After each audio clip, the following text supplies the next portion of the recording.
Mrs. C. M. Schwab High School was built between 1901 and 1903. It was named for Charles M. Schwab, part owner of Bethlehem Still, and a present to his wife, Irana, who was a past resident of Weatherly, PA. In September of 1901, ground was broken for the 125-foot tall building with 106 windows, 76 doors, and a town clock from the Seth Thomas Clock Company. It was complete in 1903. It was in use until 1987, when it was deemed to need handicapped accessibility. The board decided to build a new school instead of fix the old one. The Schwab School has stood empty since September 4th, 1991, as students started the year in the new school. The school has fallen into disrepair, with the gym roof caving and in several of the classrooms ruined and water soaked from broken windows. Today the borough owns the school and has been raising money ever since they bought it to keep it from falling into complete disrepair. But as you know, with any old building comes many large expenses.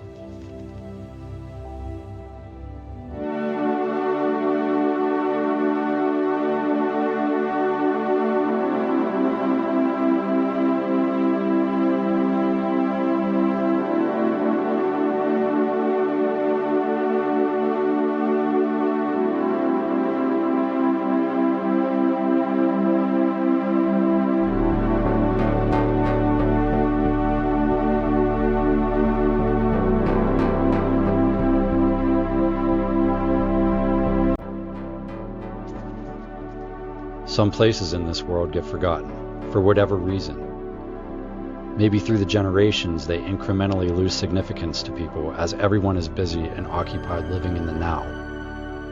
But Mrs. C. M. Schwab School is not forgotten by any means, but unfortunately it is overlooked. It's one of those places that you drive by and something about it shouts, "I'm still here." This school is not only masterfully built in a way that stuns you a bit when you lay eyes upon it, but it also has endless stories within its walls, about 120 years worth of them. It's owned by the borough and has sat abandoned for over 30 years.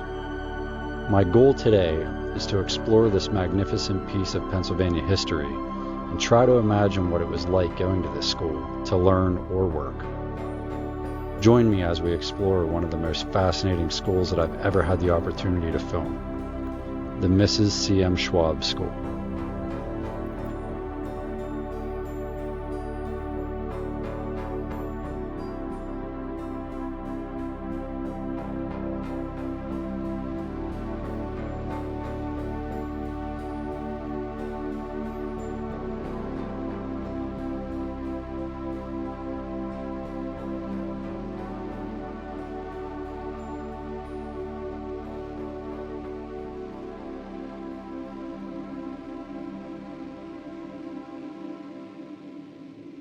Normally when you walk in the building, you would see a large painting of Mrs. Schwab. The painting now resides in the new high school.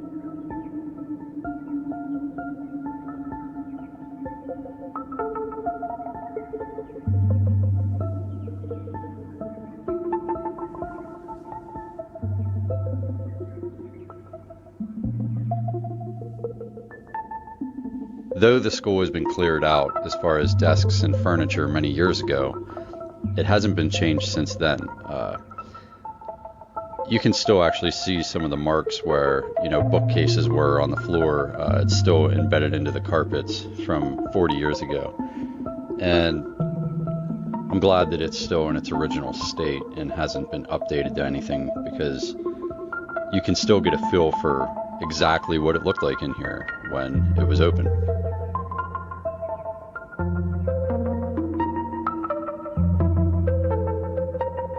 So I tend to mispronounce Mrs. Schwab's first name, Urana, quite often in this video, so bear with me. But interestingly enough, her husband Charles used to call her Raina as sort of a nickname.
I love that the old slate chalkboards are still here.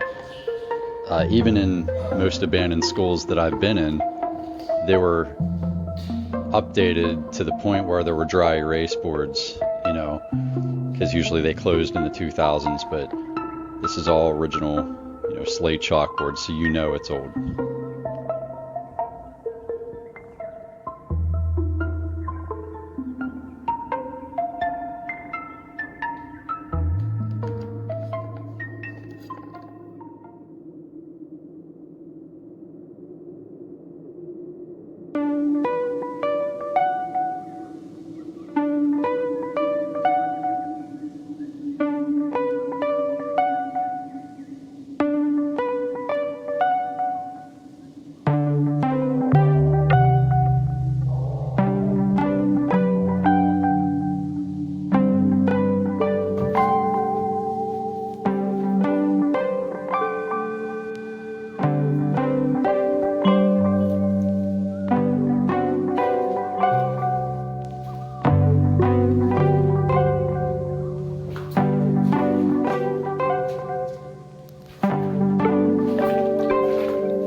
One of my favorite rooms of any abandoned building is the boiler room.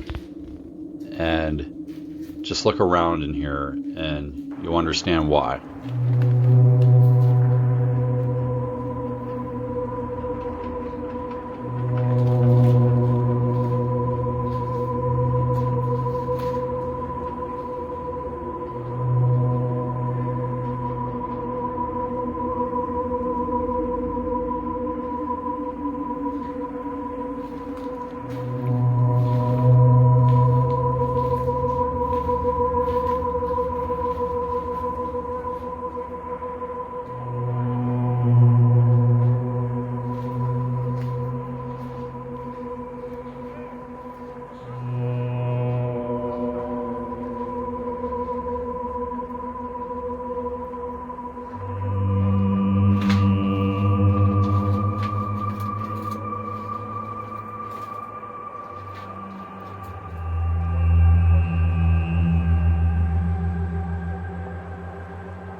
basement of this school has so much to offer.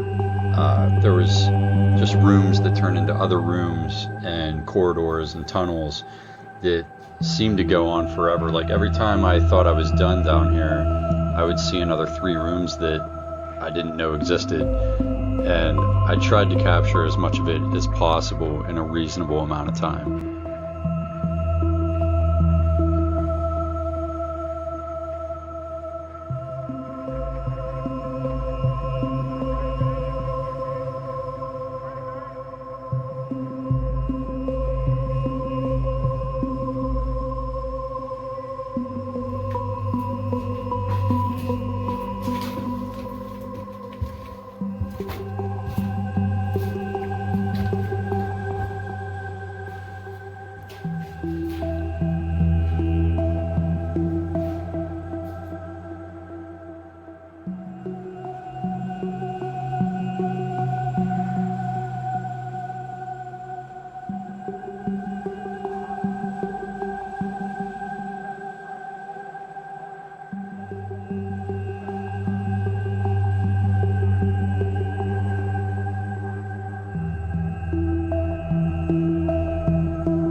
I'm just going to let this railing speak for itself.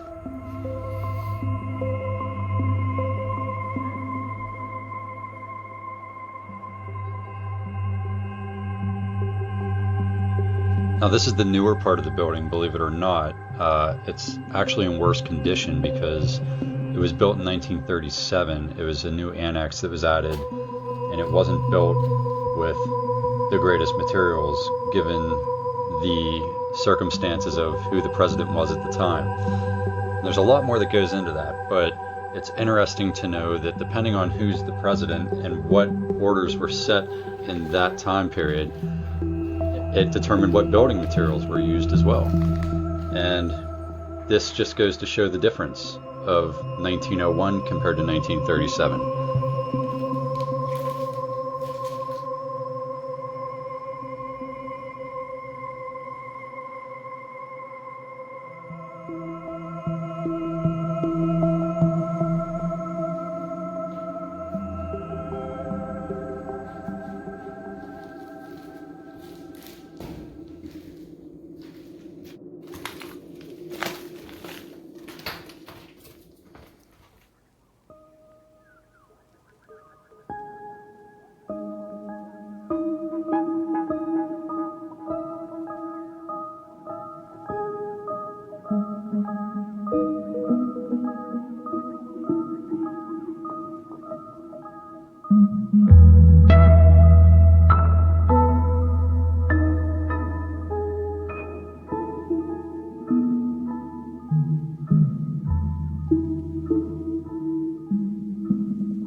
Notice the ring still proudly hanging on there, just begging to be used.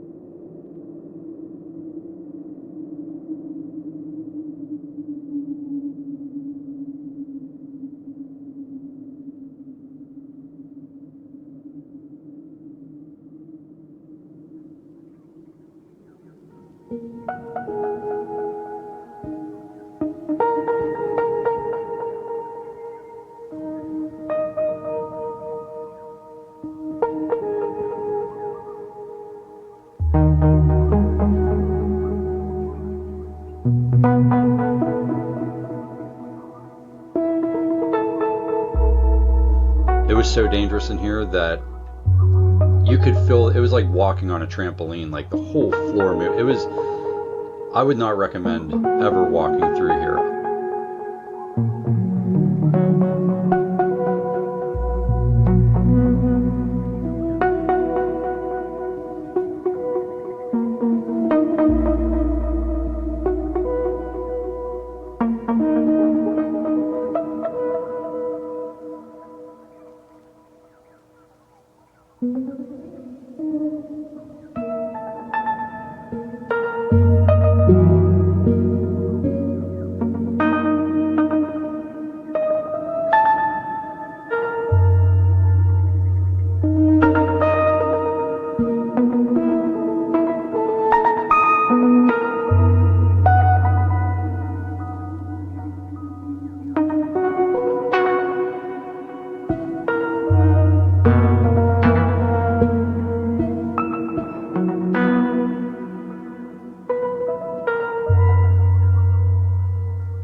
One thing about a school that was built in 1901, you're going to have crown molding all throughout the building that looks like this. And it gets even more intense in other rooms, and I'll point it out later.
This room has been shut down long before the building itself shut down. The ceiling in here is magnificent, and it's just another example of how things were done back then. But in the other room lies the auditorium. Now, it's not a very large auditorium, but it's still neat, and there's a story that goes along with it. It was actually the commencement at the end of the year in 1926.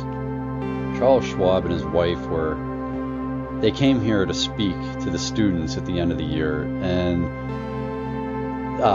Mrs. Schwab was, a large woman, and she was also very rich. And the local fire department in Weatherly were directed to carry her up the 3 flights of stairs to get to the auditorium, and it was a really big ordeal from what I hear, and I can't imagine that it would have been that easy. But before we go into the auditorium, let's get into who Charles Schwab actually was. Charles Michael Schwab, born February 18, 1862, was an American steel magnate. Under his leadership, Bethlehem Steel became the second largest steel maker in the United States and one of the most important heavy manufacturers in the world. Charles Schwab was born in Williamsburg, Pennsylvania, the son of Pauline and John Anthony Schwab. All 4 of his grandparents were Roman Catholic immigrants from Germany. Schwab was raised in Loretto, Pennsylvania, which he considered his hometown. Schwab began his career as an engineer in Andrew Carnegie Steelworks, starting as a stake driver in the engineering corps of Edgar Thomson Steelworks and Furnaces in Braddock, Pennsylvania. He was promoted often, including to the positions of General Superintendent of the Homestead Works in 1887. By the age of 35, he became president of Carnegie Steel Company. In 1901, he helped negotiate the secret sale of Carnegie Steel to a group of New York-based financiers led by J.P. Morgan. After the buyout, Schwab became the first president of the United States Steel Corporation, the company formed out of Carnegie's former holdings. After several clashes with Morgan and fellow U.S. Steel executive Albert Gary, Schwab left USS in 1903 to run the Bethlehem Shipbuilding and Steel Company in Bethlehem, Pennsylvania. In 1908, Bethlehem Steel began making the beam, which revolutionized building construction and contributed to the age of the skyscraper. Schwab married Emmy Arana Dinky on May 1, 1883. Mrs. Schwab had lived in Weatherly, PA, and donated $85,000 to build a school there. Schwab eventually became very wealthy. He moved to New York City's Upper West Side, which at the time was considered the wrong side of Central Park, where he built Riverside, the most ambitious private house ever built in New York. Schwab also owned a 44-room summer estate on 1,000 acres in Loretto, Pennsylvania called Emergen, German for evergreen. The house featured opulent gardens and a 9-hole golf course. Rather than raise the existing house, Schwab had the mansion moved 200 feet on rollers to a new location to make room for the new mansion. Schwab became notorious for his fast-lane lifestyle, including opulent parties, high-stakes gambling, and a string of extramarital affairs producing at least one child out of wedlock. The affairs and the out-of-wedlock child soared his relationship with his wife. He became an international celebrity when he broke the bank at Monte Carlo and traveled in a $100,000 private rail car named Loretto. Even before the Great Depression, he had already spent most of his fortune, estimated at between $25 million to $40 million. Adjusted for inflation in the first decade of the 21st century, that equates to between $500 million and $800 million. The stock market crash of 1929 finished off what years of wanton spending had started. He spent his last years in a small apartment. He could no longer afford the taxes on Riverside, and it was seized by creditors. He had offered to sell the mansion at a huge loss, but there were no buyers. At his death, 10 years later, Schwab's holdings in Bethlehem Steel were virtually worthless, and he was over $300,000 in debt.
Right about here is where the long journey up to the clock began.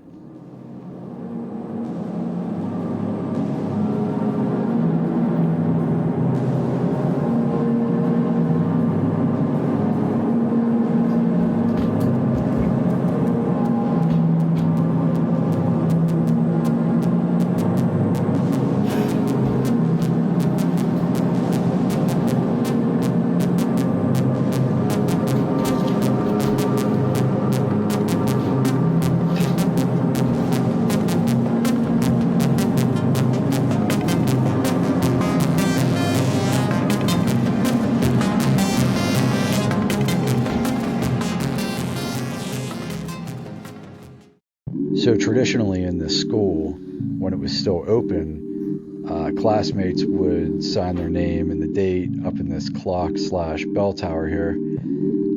But as you can see, there's a few newer dates from after the school closed down, so it seems that the tradition is still carrying on today.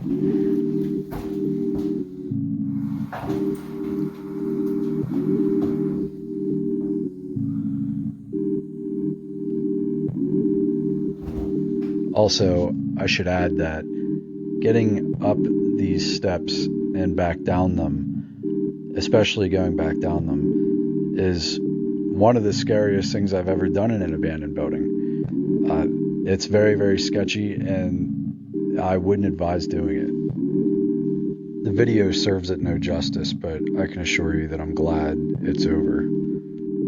Also, I was trying to beat the clock by getting to the bottom before it went off, because had that thing gone off while I was going down the steps, it would have made it 1,000 times worse and ear piercing.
exploring the amazing former Mrs. C. M. Schwab High School with me.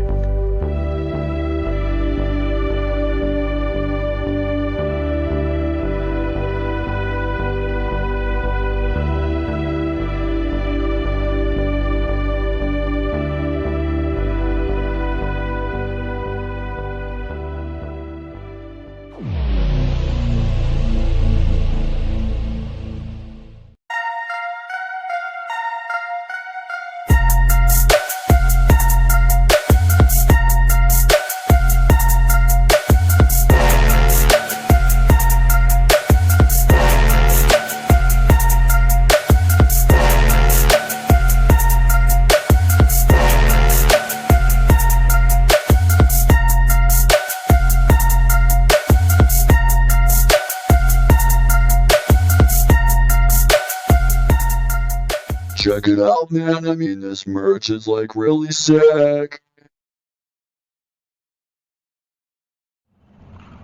Check me out, bro.